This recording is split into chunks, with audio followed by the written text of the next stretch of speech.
All right, well, we're back on Rev It Up here, and we're in Detroit. Autorama Riddler Award, and of course, world famous Chip Foose is here. Thank you for coming on the show. Hey, it's a pleasure to be here. Yeah, and you came out for our bike unveiling today. Yeah, pretty exciting. We had that Triumph Rexton RS that, I didn't know what I was going to do. I was asked if I would do this Triumph in the Evel Knievel, graphics. Yeah. And I thought, sure, I'd love to be involved. Let's do something because it's for a charity, Yeah. It's a good cause. So I want to help. And I'm thinking, I had heard that there were going to be 3 bikes all done. And I'm thinking, well, everybody's going to do white with the red, white, and blue graphics and the stars and stripes. It's a classic Evel look. Yep. Yeah. So I thought I want to do something totally different. And I'm thinking, I think of Evel Knievel, and I also think at the same time Elvis Presley, because they wore the same kind of suits. That was the same reference I would make to him, because somebody said, "What do I think of?" I said, "There's only 2 guys in the '70s wear full leather and capes." Exactly. And you had to kiss their ring every time you saw him. One sold records, one jumped. So I thought, both of them wore black. Yeah. When they started. Yes. So I wanted to go back to the beginning, do the black bike, make everything a little dark, a little more sinister, but take everything off the bike that it didn't need. I love it. Change some of the, the taillights, the directionals, and simplify the bike so it just looked really cool and something that I would want to ride. Yeah. And that's what we did. And we unveiled it here with the black paint scheme. I left some of the original graphics from Triumph because it is a Triumph, and then added the stars and what I call the shooting stars. There's 1 star with a red, white, and blue on the front, and then it's just silvers and charcoals, and you see the stars and stripes, but I call them shooting stars. I loved watching the piece that you sent out on social media and sent over to us to share on social media when you designed that in the office there. Oh, thank you. With my son, Brock. Yeah, Brock was amazing when you were explaining to him, and you're like, okay, now take that out, now turn this a little bit, and then bring that down to an 1/8 inch. I watch everything you do. So, and we're up, so it's like when you said to bring it down to 1/8 inch and you saw it and you kind of deleted it, I'm like, man, I can't wait to see that thing unveiled. Oh, thank you. And when it showed up at our shop, I was like, oh, it was unreal. What you did, people can see it from all over the place. I mean, it's amazing. It looks really well, thank you. Yeah. It's simple, but it's just simplifying it is what I wanted to do. And you announcing that, a lot of people don't know it, but that bike is going to be auctioned off for charity. Yeah. And we're going to do it. And you saw the crowd just on how excited they got to get a piece of that. And because everybody doesn't realize that you actually designed a lot of bikes. I have done a lot of bikes. You've done a lot of bikes. I mean, everything's Chip Foose, Overhauling, the Hot Rod World, Riddler Awards, Grand National Roadster, all those great things. But you've got a very big presence in the bike world. Well, I did a lot of bikes when I was at Boyd's. Yeah. And with Little John Butera. Yeah. And also with Jesse James. Jesse worked at Boyd's. We started doing bikes together. We did a bike for a customer named Mike Guidry. Okay. And I wasn't able to do everything that I really wanted to do on it.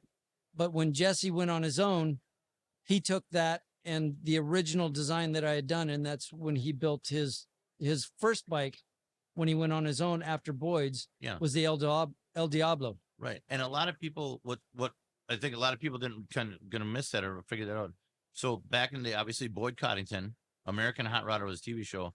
Chip worked there. Jesse James worked there. You guys, I mean, you were all there. There was a lot of really cool people that worked there. And, I always said that, my time at Boyd's, I had the best time just working with the talented group that was there. Boyd gave us the opportunity to just do our best. Yeah. And that's what I loved about it. And that's where it's still carrying on this day. Joel still go out and tour, do all this stuff and carry on Boyd's name. It's amazing. And I love how you carried on everything that Boyd did. And I think the respect that you always have for the community, and it just shows as soon as you walk into a show or a presence, people flock around you. And because you're salt of the earth, man, I mean, you are just. Well, thank you. This is a small industry, and I have been extremely lucky and blessed to make a living doing something that's 100% unnecessary. Yeah, it is really true. When you think about it. When you think about it, it's all what this, I guess we call it disposable income, all the toys. Well, the world doesn't need another hot rod or a custom car. No. But it's 100% passion driven because our customers are willing to reach in their wallet and pay us to build their dreams. That is a dream job. That is a dream job. I'm lucky and blessed that I'm able to do that and make a living doing it. And, a couple months back when we got the whole, I guess I'll call it the gang, when we started doing the Evel Knievel documentary, how this all started, and you got a chance, and you didn't even bat an eye about coming out to do a little interview for the documentary that we're going to do. And then we finished everything off. And we said, hey, you want to do a bike? You didn't even, I mean, it didn't take you nothing. You're like, yeah, okay, I'm in. Yeah. Oh, as soon as I heard charity, I always want to help. Yeah. But the other thing is, Evel Knievel, when I was a kid, yeah, I wanted to be a stuntman. Yeah. And Evel loved it. He was my hero, one of my heroes. And when I come in here in the display and all the stuff that's here, I mean, this is a part of my childhood that I'm reliving just being here in the booth. So what's the best Evel Knievel hardship hurt story that you have? Jumping a bike or plywood? I mean, you build. I mean, even building a crate for a motorcycle, you had to draw it off. So I can just picture the young Chip Foose drawing and designing his own ramp, to kind of do everything and make some. We built a lot of ramps when I was a kid. Ramps. And then then it became the empty pools and whatnot. And I was totally into BMX. Yeah. But it started with my it was Schwinn's. Oh yeah. And we were jumping those, and they were heavy for bikes. They were heavy for bikes and hard plastics. Yeah. Then it was how many neighborhood kids could we get to lay down on the street and we could jump them all? Okay, so nobody wanted to be the one on the end. Nobody wanted to be the one on the end, or it was the one on the end. We always would laugh because we're from Wisconsin and we did the same thing. We just maybe nobody's doing something that dumb. It was either you don't want to be the guy on the end or the first one because in case the ramp would collapse, because if somebody forgot to put the screws in it, the first guy's gonna get hurt bad. Oh yes, no, we had a lot of kids that were hurt. Yeah, a lot of kids, but the stories are phenomenal about it. Yeah. And it goes through. So well, he found a niche and he made a living, doing the same thing, doing things that every kid wanted to be Elvis or Evel Knievel. Yeah, and it was when he was doing things, it was so epic. And we're in the same group here, so we're in the same group when we had it, and it was ABC Wide World of Sports on Sunday mornings. That's how we first knew about this guy. And I remember my dad would watch that, and we would always go through that in wrestling. It was go through, and then I'm like, oh, we're Evel Knievel, and they cut the skiers or something. We get all mad, Yeah. And it was, but that's how we found out about him. And then it was just crazy. And then over years, you kind of finally got to meet him and see who the man was. And then of course, Robbie too. Did you ever get a chance to meet Robbie also? I've never met either one of them. Oh, you never did? Okay. No, I was just a huge fan as a kid. Just a huge fan. Yeah. And I loved riding bikes. Okay. So I actually had a bike store when I was 12 years old. Come on, really? On my parents' side yard. Really? I would go to swap meets and garage sales and I'd buy old bikes. Okay. I'd bring them home. I'd take them apart and I would put nails. I would hammer nails into the fence and hang all the parts on the fence. Then I'd take a frame. At 12 years old. Yeah. I'd take a frame and a fork and a chain guard. I'd put it in the back of my dad's truck. Yeah. I rode my bike to school. Okay. He would take his truck to work. After school, I rode to work, to work. Yeah. I worked for my dad until 5 and then I'd punch out and then I'd grab all the parts. I'd sandblast them, get them ready for paint, and I would custom paint them. And how old were you at this time? I was 12. So you were already cut. So you were painting at what, 8, 10 years older? I started painting when I was 9. 9. Okay. Yep. That's what I was going to say. So I put the parts in my dad's truck. We'd go home and then I'd take them out to the side yard and I would just take the parts off the fence and assemble bikes. And I had all the finished bikes at the end of the side yard. And on the weekends, the neighbor kids would come in and I would sell them bikes. Well, my dad came out there one weekend and I had broken some of the fence because you were hanging so many parts on it from hammering the nails into the boards. I broke a couple. And he said, "That's it. No more bike shop." No more. So I had to close it down, but I still love bikes. I've got over 100 bikes today. Do you really? Yeah. So the Chip Foose designs started way back at 10 years old, selling bikes to neighborhood kids. Well, did you sign them back then? I actually started my business. I called it Foose's Commercial Art.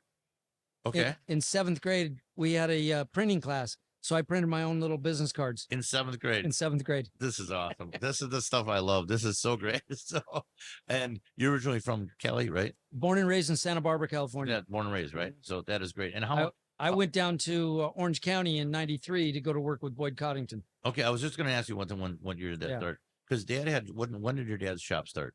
Well, my dad worked for Gene Winfield. Yes. He was Gene's painter and helped run the shop. Okay. And another fact I didn't know if everybody in the fans knew. He left Gene's shop, I believe, in 68 or 69. Okay. And we went back to Santa Barbara, and that's when he started his shop. Okay. I started working in his shop when I was 7 years old in 1970.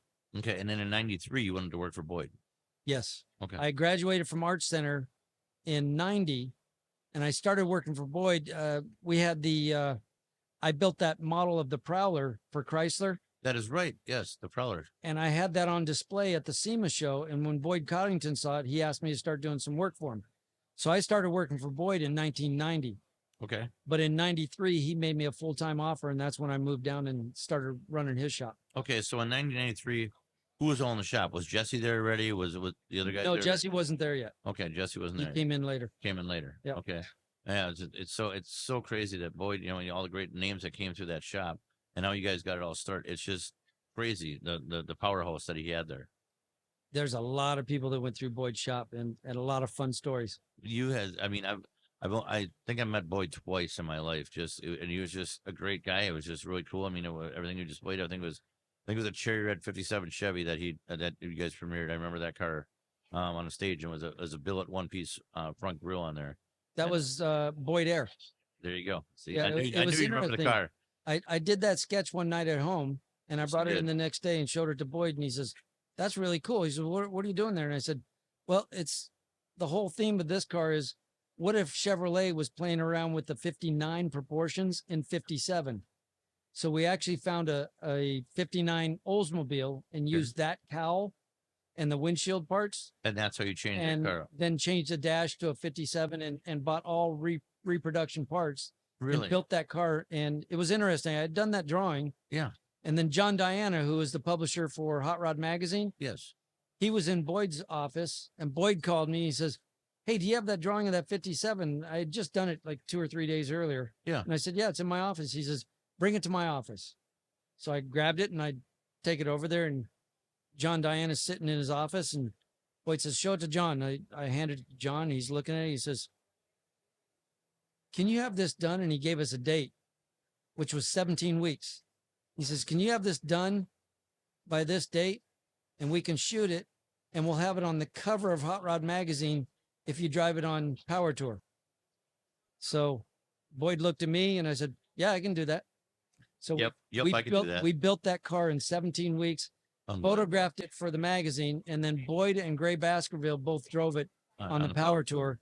And Boyd told me that he was in Wyoming, and they pulled over. Was Wyoming or Colorado? Pulled over to get gas in a gas station. And when they pulled into the gas station, there was a kid sitting in the gas station reading that magazine. He just kind of looked at his magazine and looked at Boyd and then looked at the cover. And, oh, how cool is that? When you got the magazine, the car pulls in. And that's the whole thing. John Diana had a great idea, but we pulled it off. And you pulled it off. And that's the cool part of this history. That's what I loved about working at Boyd's is I just have an idea. I'd do a sketch. I'd show it to him. He'd say, "Go build it." Go build it. And then he would find a customer for it. And you've always been it's always been a tight frame schedule. Like a lot of the fans and followers that watch everything that we do here, and obviously I've been following you for years. The schedule, a lot of people are like, "Oh, it's just for TV. Oh, it's just for TV." I'm sure you've heard that a million times. They don't realize we talked a little bit about overhauling before. How fast did you get those cars done? Well, when we first started overhauling, we had 8 days to get it done. We had day 1 through 7, and then D-Day, which was delivery day. Yeah. And that was 8 days. So if we started on a Monday, we finished the next Monday and gave the car back to the owner. Now, we didn't give that car to the owner to take home at that time. Okay. We would do, sometimes you would see us driving that car or giving it back to him, having what we called the unveiling. Yeah. But we kept that car, took it to a separate shop, and they did a thorough safety check of that car before we gave it to the owners. Because before they would just turn the keys and drive away. Let's face it, everybody was sleep deprived putting that car together. For 8 straight days. And these are just paint jobs. I mean, no, we went all the way down to the frame. We media blasted the frame. We'd weld any cracks or, straighten the frame if it needed it. And the body was media blasted. So we'd get the frame media blasted and powder coated the first day. It would come back to the shop. We would get the body also media blasted, bring it back, start doing any metal work that needed to be done. Wow. The chassis, all the suspension would get bolted on it. The motor and transmission would go into the chassis. And this is day 2. We would paint the bottom of the body. So by day 3, the morning of day 3, the body always went back on the chassis. And you could start assembling. And we would start assembling it so that it could go to the paint shop. Go to the spray booth. Then we had 48 to 60 hours to do all the body work and get the paint work done to bring it back. So it came back. Well, I always got a second car, and we built the interior in a second car. and then we moved it to the final car. There you go. That's what TV for. Yeah, There you go. Yeah, you have to. We had to. Yeah, we only had 8 days to get these. So no matter what car that was on the show, you always grabbed the second one. Yeah, memory lane. Tony Martinez always gave us a second car that we could build an interior in. So he had. You had to think outside the box. And memory lane was a wrecking yard. Yes. And he had thousands of cars in there, and we'd say, "Okay, we need a '70 Chevelle." He'd find us a '70 Chevelle and drop it off. Bring it to the set. We'd put his logo on the side, and we'd build the interior and the stereo system in that. And then once the car came out of the paint shop, we would just put everything and install it in. And then you just flip in the other car. Yep. Wow. But see, we had 60 to 70 people on each car. That was a big show. Working around the clock. So typically when we were doing the body work on the car, I had one person for every panel. So, okay, you're doing the front fender, you're doing the other front fender, you're doing the hood, you're doing the door, quarter deck lid, top. So everybody had their panel that they were responsible for to do the Bondo work. And then once it got primered, they were doing the blocking work. And then we would go through and gap everything, and we would get it done, get it in the spray booth, get it painted. And then also when it came these back, were just catalog cards. I mean, these were just, that is great to get a team to work the other way, because it's hard enough getting one body man to work with another man. It's amazing when everybody has the same mindset that, okay, we're going to have this done Monday. Things get done. Things get done. Yeah. Did you realize it was going to be that kind of show when you first started? No. No, not at all. Not at all. But you loved it. I mean, you kept that show around for a long time. Yeah, we filmed for 18 years. 18 years. It's still on. It's still on. Oh, they still air it. Still air it. Yeah. I knew if we did classic cars and we did good design work and didn't try to do things really trendy, yes, that it would be a timeless show. And that was every episode when we would watch it. We'd come out whatever time you'd come out, and we'd actually get in line and wait for it, because I just wanted to see what you were going to do with the next one. And I love that you'd always change it up too. That it wasn't the same thing. Like, a lot of people say that TV shows nowadays, they just go get a rust-free car from there, sandblast and cut a chassis out, put $100,000 chassis and paint it, put some big wheels on it for pro touring. But these, like the cars here at the Riddler Award, and what you did it's a totally different offset of what you did. Well, thank you. Yeah, and it's like I said, it's hands down just a great thing about it. And I always said that most automotive television shows are building cars for TV.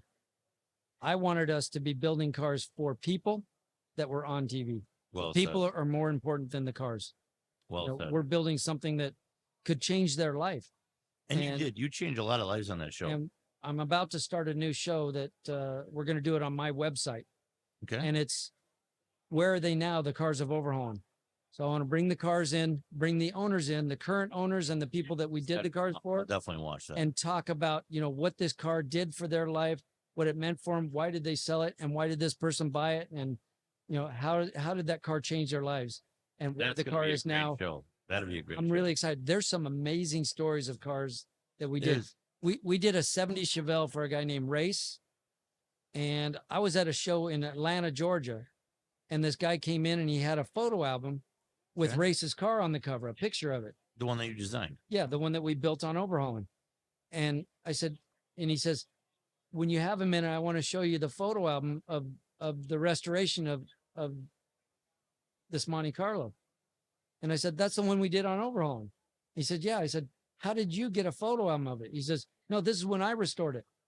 I said, what do you mean you restored it? He bought it from Race, and every panel on that car was beat up. I looked at this photo album. He said he saved the graphics that I had done, but had completely put 2 new quarters in the back. He replaced the front fenders. What happened? And the door, gave it to him? It was just beat up. Wow. I don't know how it got so bad, but every corner on that thing was beat up. And he restored it again. He restored it, but he saved the graphics. I did these black stripes with the shooting stars, is what I called it in there. Or no, that was the flames. That was the flames. Shooting stars were on the silver 70 Camaro. This was a 70 Monte Carlo that I did flames on.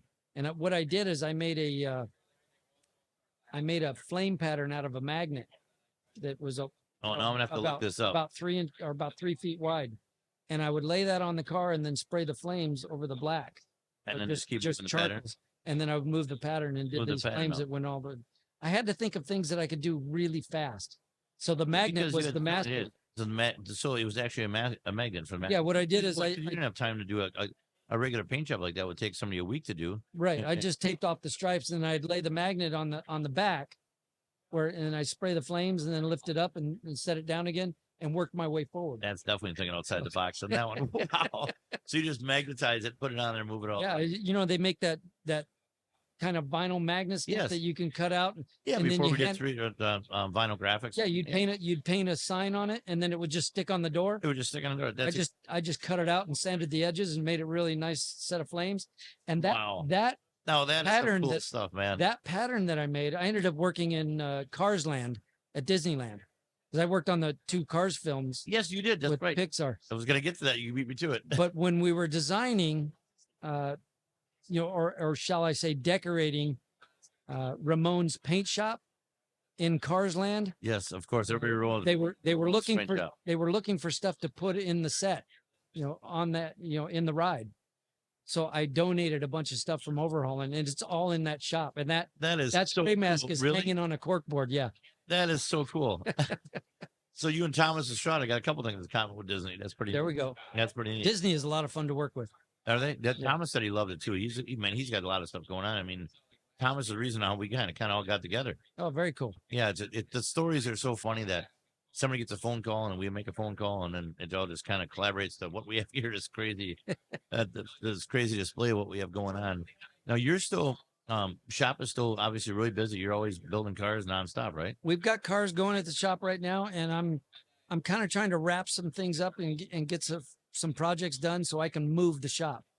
Okay. Any destination spot? Well, I went through a divorce and my ex-wife got all the money and all the buildings. I think I know how this goes once in a while. I'm rebuilding right now. Rebuilding right now. Yeah, it's kind of exciting. It's a new chapter. And I'm looking forward to it. That's great, man. I'm glad we're here for the journey of it. It's going to be fun. Thank you. I know we got a couple other products that we're talking about working on together too, and it's going to be fun. And, you know, again, on the bike thing, and as far as it goes with that, as far as the shop goes right now, you're still okay at the same spot. And about how many guys work? How many work there right now? There's 7 of us there right now. There's 7. Yeah. Okay. So we've got, right now we're working on a 54 DeSoto, 33 Ford 4-door sedan, 56 Continental. We're cut the top off, going to make it a full-time roadster. 56 Chevy post car and a 62 Corvette, 69 Mustang, and also a 67 C10 pickup. So just a little bit of projects. Yeah, just a few. Just a few. Mm-hmm. So everybody always asks, I know what it already is. So one of your most favorite hot rod, of course, is your father's pickup. Yeah, the 56 pickup. I bought it from him when I was 14. And I had rebuilt it twice. It needed to be rebuilt again. It was sitting in my driveway. And Bud Brutzman, the producer of Overhaulin, yes, he stole the drawings that I had done of the truck of what I wanted to build. And I had gotten so busy, I'd never touched my truck. He stole the drawings. He stole my truck. Sold your truck. He did it to you. Then he called my dad, and he had my dad run the team, and they built it and surprised me in the Jack Rouse booth. Yeah. And of course, they put a all aluminum 427 side oiler in that truck for me. And it's a great truck. You know, it's, shall we say that, sentimental value. Yeah. There is no value I could put on that truck. No, there never is, because it was your father's truck. And now it's not only was it my dad's and it was my first car, but my dad built it. So I have a piece of my dad's artwork. Unfortunately, I lost my dad in 2018 and I want to hang on to everything I can because he was my hero. Is your hero. I mean, that's why I started with my company, because there you go. Yeah, it never ends. I mean, you always want to impress Dad, yet even though he's not even here. Yeah, and it's interesting that the last car, or shall I say, the first car after my father had passed, was a Jaguar E-Type that we finished at the shop. Really, and it was a really hollow feeling when I was finishing that car, and my dad wasn't around to share it with him. I know, because everything I did, as a kid, my dad was my hero and I just wanted to please him. Yeah. I wanted him to be proud. And he was always goes for a lot of father-son relationship. He was always the first person that I wanted to share everything I did with. And when I wasn't able to do that, it was like I say, a very hollow feeling. Yeah. And still something's missing there. Still something. I don't think we'll ever get that back. As like, I know what you're saying, because I was with my dad every day to live my life. Yeah. He was my mentor. Hot rods, motorcycles, no matter what it was. My dad was my best friend. Yeah. Until I moved away from Santa Barbara, I had lunch with him every day. Really? Yeah. Wow, that is so. So now a new chapter of your life is moving on, Yes. and pretty much everything you do is in remembrance of Dad right now, right? It's not only just my dad, but the customers. Well, I'm going to go back another way. Go ahead. I have been lucky and blessed to be in this industry, but I get to do two parts in this industry. I've been involved with car manufacturers and designing show cars for them. And I've also been involved with the hot rod world and building cars for private individuals. Yes. And I love the OEM projects where, it's almost unlimited budget and you get to just build the best things you can possibly build. You do a lot of those also. Yeah. But we get done with them. They make a show circuit. Your name's not attached to them. And then they get put in a warehouse somewhere and they go on to another model. What I love about this industry, here at the Autorama, everybody in here owns one of these cars and they drive them on the street and they enjoy them. And they may have had them for 40, 50 years, but this is a lifestyle, not a career. That's, oh man, I love how you just said that, because that is how even our branding of what we have with Motor Mania, I said it's not a brand, it's a lifestyle. Well, I'm here and I'm seeing people that I built cars for with my dad 30 years ago. I can go to a Good Guys show and see cars that I built with my dad years ago. The owners still have them. They love them. They cherish them. They drive them. They use them. And like I say, we might go. Make you so proud. It is. I'm very proud of what I've done in my life and been able to do. My dad always said, "You're only as good as your customer allows you to be." Very I have been extremely blessed to have had the customers that I've had and the people that I've worked with. I love it how even the younger generation that you might have built a car or a father or a husband and wife team saw you on TV, and they're even bringing the little kids up to get your autograph. Well, we all share that. We share this, our passion. Oh, we all have the same passion. I don't look at other builders as potential, or as competition. No, I view every other builder as a potential best friend because they have the same passion I do. Yes, and I want to work with them, and I want to help them, and I want to enjoy the excitement they have for their projects. And if I can help them, I'm here for them. That is a great example, because this morning when you got here, you were walking around, and one of the first builders you stopped to and talked by, I asked you if you would see the grade 8, and you said, "No, let's go for a walk." So we went over there, and you stopped with Dave Kindig for a while about the. I've known Dave Kindig forever. I was going to say, you guys have known each other. It's been a long time. And now, I am so proud of him. And the car that he did that's here, I wish I got a chance to build that car because it's a phenomenal car. It is unbelievable. It's beautiful. Yeah. We got to look at it last night when everybody was gone and there was not a crowd, and we actually got to step in and talk to him. Like, this is. Yeah, he did an outstanding job. So. Yeah, it's. And he impressed me with this one. Did he actually impress you? I'm impressed. All right, Dave, you're listening to that. So, so let's talk Riddler. How many? So I asked you this before, and how many times have you won, and how many cars have you been part of? We actually built 4 Riddler winners at my shop. 2002, 2003, 2005, and 2015. We built those cars. But I was involved with 2 other cars that have won this. That have won this. Yeah. So 4, but actually 6. This is home for me. This is home for you.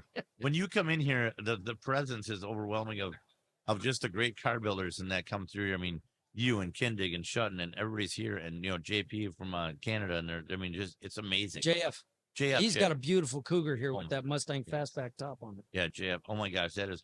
I started watching him when he built that Nova. Years back. And I couldn't get my eyes off it. It was unbelievable.